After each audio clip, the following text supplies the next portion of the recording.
من فرصت نکردم که جام جهانی بررسی بکنم، ولی عملکرد بدنی بچه‌هایی که توی جام جهانی بودن رو بررسی کردم. توی فرانسه خیلی سبک داره بازی میکنه و این نشون میده که توی ریکاوریشون دارن چیکارا میکنن.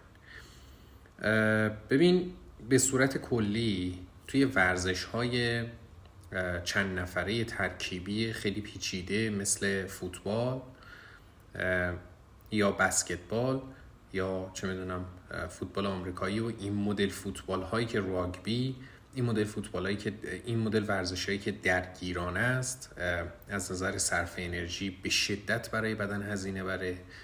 بدن باید کارکرد خیلی پیچیده‌ای داشته باشه، همه عضلاتش باید دیولپ پیدا کرده باشه. مقدار ریکاوری شماست که نشون میده شما چه میزان بتونی پیشرفت کنی. چرا؟ به خاطر اینکه تو این سطح وقتی یه کشوری تیمی میرسه بهش به صورت عمومی در یک لول خاصی از آمادگی جسمانی قرار داره، به صورت پیش‌فرض احتیاجی به کار خاصی نداره. چند تا عامل دیگه اونجا مهم میشه: منتال تافنس، ریکاوری، پرفورمنس بیسد ترینینگ، سیزنینگ تو فصلش چجوری طرف تمرین کرده و اینا.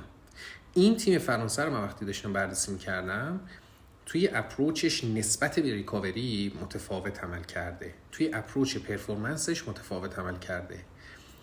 میزان دویدنشون اومده پایین، میزان پرفورمنسشون رفته بالا و حتی شروع نکردن به اینکه بخوان فشار بیارن نظر بدنی به خودشون. یعنی متوسط دویدنشون به مثلا اگر چه میدونم 11 تا 14 کیلومتر تیمای دیگه دارن به صورت متوسط میدوئن، این تیم هنوز به اون حد خودش هم نرسیده.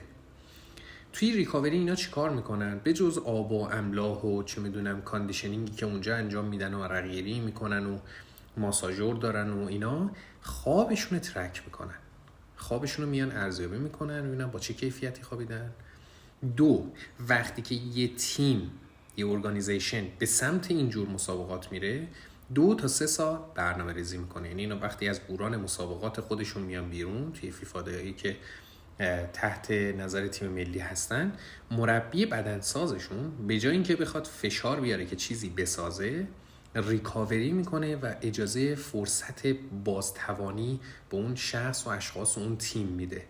این یکی از چیزای کمتر تو ایران بهش پرداخته میشه. من سعی میکنم مباحثش رو باز بکنم، مثلا به خاطر فیفا